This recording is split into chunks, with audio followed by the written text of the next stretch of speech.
आकाशवाणी मध्य प्रदेश से प्रस्तुत है प्रादेशिक समाचार।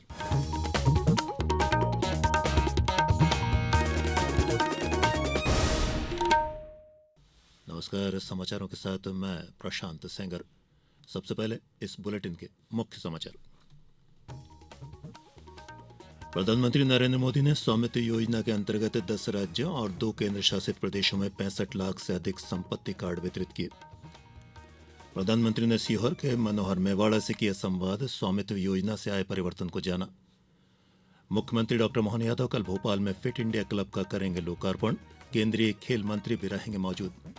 और प्रदेश में अभी और तेज होंगे सर्दी के तेवर। मौसम विभाग के मुताबिक कल सुबह 19 जिलों में रहेगा घना कोहरा। और अब समाचार विस्तार से। प्रधानमंत्री नरेंद्र मोदी ने स्वामित्व योजना के अंतर्गत आज संपत्ति स्वामियों को वीडियो कॉन्फ्रेंसिंग के माध्यम से 65 लाख से अधिक संपत्ति कार्ड वितरित किए। 10 राज्यों और 2 केंद्र शासित प्रदेशों के 50,000 से अधिक गांवों में संपत्ति कार्ड वितरित किए गए हैं। इस अवसर पर प्रधानमंत्री ने ग्रामीण अर्थव्यवस्था के लिए इसे ऐतिहासिक दिन बताया। उन्होंने कहा कि स्वामित्व योजना लागू होने के बाद से पिछले 5 वर्षों में 2 करोड़ 25 लाख से अधिक संपत्ति के दस्तावेज जारी किए जा चुके हैं। श्री मोदी ने कहा कि संपत्ति के उचित दस्तावेज न होना एक बड़ी समस्या है और इस कारण ही विवाद पैदा हुआ करते हैं। उन्होंने कहा कि संपत्ति के उचित प्रलेखन की वजह से बैंकों से ऋण मिल पाएगा और अवैध अतिक्रमण से संरक्षण मिलेगा। श्री मोदी ने कहा कि पिछले 7 से 8 वर्षों में देश में 98% जमीन के रिकॉर्ड डिजिटल किए जा चुके हैं। भारत के गांवों में लोगों के पास लाखों लाख करोड़ रुपए की संपत्ति होने के बावजूद भी उसकी इतनी कीमत नहीं थी, क्योंकि लोगों के पास अक्सर घरों के कानूनी दस्तावेज होते नहीं थे। इसलिए घर की मिल्कियत को लेकर भी विवाद होते रहते थे। कई जगहों पर तो दबंग लोग घरों पर ही कब्जा कर लेते थे। बिना कानूनी दस्तावेज के बैंक भी ऐसी संपत्ति से 4 कदम दूर रहते थे। दशक से ऐसा ही चल रहा था। इसलिए 2014 में जब हमारी सरकार बनी तो हमने प्रॉपर्टी के कागज की इस चुनौती से निपटने की ठानी।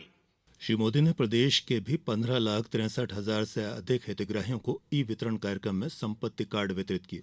इस दौरान श्री मोदी ने सीहोर के मनोहर मेवाड़ा से बात की। तो मनोहर जी, आपका अनुभव बताइए। मैंने 10 लाख का लोन लिया है साहब। मैंने डेयरी फार्म खोला हुआ है और उसके वजह से मैं खेती बाड़ी का भी काम करता हूँ और डेयरी फार्म को भी देखता हूँ। 5 गाय है साहब और 1 भैंस है। उसमें 6 मवेशी है मेरे पास में। उसका ही बिजनेस चलता है मेरे। उसमें काफी प्रॉफिट ही होती है मेरे की साहब। पहले मैं क्या है, मेरे पास कागज नहीं थे मकान के, तो मेरे को लोन लेने में सहूलियत नहीं थी। आज मेरे पास में मतलब मकान के कागज है तो मेरे को आज लोन लेने में फायदा होता है, क्योंकि किसी बैंक पे जाता हूँ तो मेरे को लोन मिल जाता है।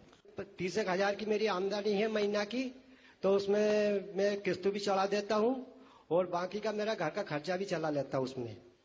प्रदेश के मुख्यमंत्री डॉक्टर मोहन यादव सिवनी में आयोजित राज्य स्तरीय कार्यक्रम में शामिल हुए। प्रदेश के जिला मुख्यालयों पर भी संपत्ति कार्ड कार्यक्रम हुआ, जिसमें केंद्रीय मंत्री, प्रदेश के मंत्री, सांसद और विधायकों ने सहभागिता की।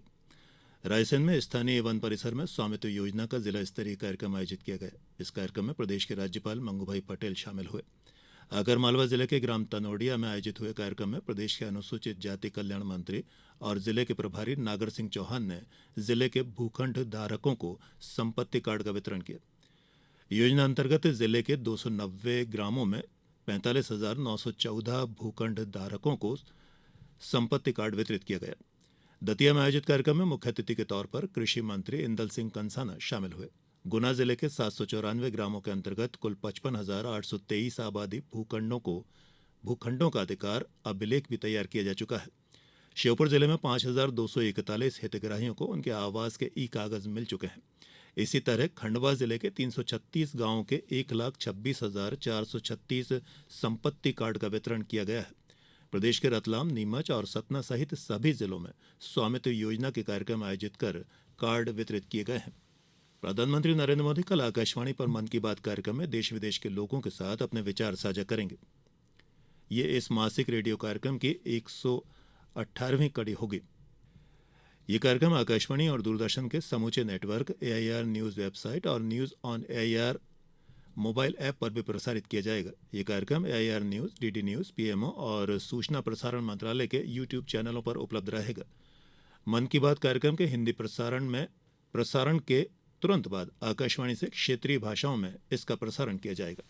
समाचारों में अब वक्त हो चला है एक छोटे से अंतराल का। ये समाचार आप आकाशवाणी मध्य प्रदेश से सुन रहे हैं। ये समाचार बुलेटिन YouTube पर Madhya Pradesh news All India Radio channel पर और फेसबुक के साथ ही X प्लेटफॉर्म पर AIR न्यूज भोपाल पेज पर सुने जा सकते हैं। इसके अलावा आप हमारी वेबसाइट newsonair.gov.in पर या न्यूज ऑन AIR ऐप पर भी समाचार सुन सकते हैं। अंतराल के बाद एक बार फिर आप सभी का प्रादेशिक समाचारों में स्वागत है। मुख्यमंत्री डॉक्टर मोहन यादव कल 19 जनवरी को भोपाल में फिट इंडिया क्लब का लोकार्पण करेंगे। कार्यक्रम में केंद्रीय खेल मंत्री मनसुख मांडविया भी शामिल होंगे। कार्यक्रम में 6 विभागीय खेल अधोसंरचनाओं का लोकार्पण और भूमि पूजन भी किया जाएगा। ये देश का पहला फिट इंडिया क्लब है। इसमें व्यायाम, फिटनेस, खेल गतिविधियां और स्वास्थ्य सहित पोषण आहार संबंधी कार्यक्रम होंगे।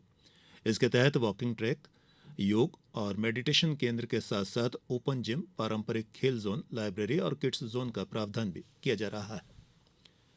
मुख्यमंत्री डॉक्टर मोहन यादव ने सिवनी के धनोरा में कॉलेज खोलने की घोषणा की है। उन्होंने कहा है कि सिवनी में मेडिकल कॉलेज का दूसरा चरण शुरू किया जाएगा। वहीं बरघाट में कांचना मंडी जलाशय में नहर प्रणाली को पूरा कराया जाएगा। इसके अलावा संजय सरोवर बांध में फ्लोटिंग सोलर प्लांट भी स्थापित किया जाएगा। सिवनी में आयोजित कार्यक्रम को संबोधित करते हुए मुख्यमंत्री ने कहा कि हर खेत को पानी, हर हाथ को काम हमारी सरकार के संकल्प है। उन्होंने कहा कि हमने 2.5 लाख पदों पर भर्ती की योजना बनाई है और 1 लाख पद इसी साल भरे जाएंगे। PSC के माध्यम से लघु और मध्यम सहित सभी श्रेणी के पद भी जल्दी ही भरे जाएंगे। केंद्रीय कृषि एवं किसान कल्याण और ग्रामीण विकास मंत्री शिवराज सिंह चौहान ने आज कर्नाटक के शिमोगा में अन्वेषणा मलनाड स्टार्टअप समिट 2025 में सहभागिता की और समिट को संबोधित करते हुए कहा कि हमारे युवा ऊर्जा से भरे हैं और उनके पास विजन और अपार क्षमता है। उन्होंने कहा कि एग्रीटेक स्टार्टअप्स की बढ़ती संख्या ये बताती है कि हमारे किसान नई तकनीकी, नवाचार और उद्यमिता से जुड़ रहे हैं। वहीं श्री चौहान ने कहा कि भारत दुनिया का सबसे बड़ा सुपारी उत्पादक देश है और कुल सुपारी उत्पादन में 63% भागीदारी हमारी है। देश में लगभग 58,664 करोड़ रुपए की सुपारी का पिछले साल उत्पादन हुआ था और लगभग 60 लाख किसान सुपारी उत्पादन के काम से जुड़े हुए हैं। और अब बात मौसम की करते हैं। प्रदेश में एक बार फिर बर्फीली हवाओं से ठिठुरन बढ़ गई है। आज टीकमगढ़, अशोकनगर और बड़वानी सहित प्रदेश के अधिकतर जिलों में सुबह कोहरा छाया रहा।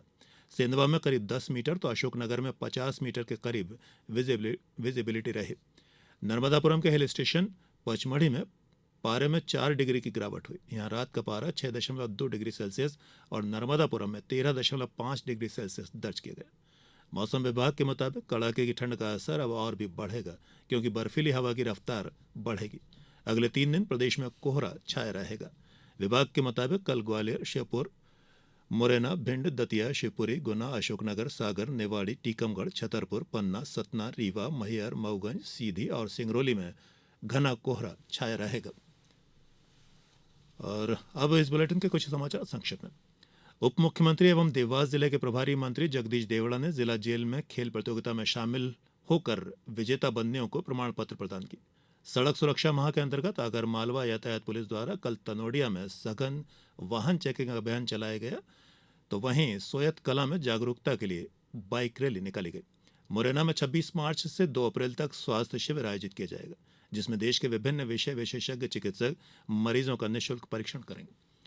शहडोल जिले में समर्थन मूल्य पर अब तक 1,88,700 मीट्रिक टन धान की खरीदी हो चुकी है।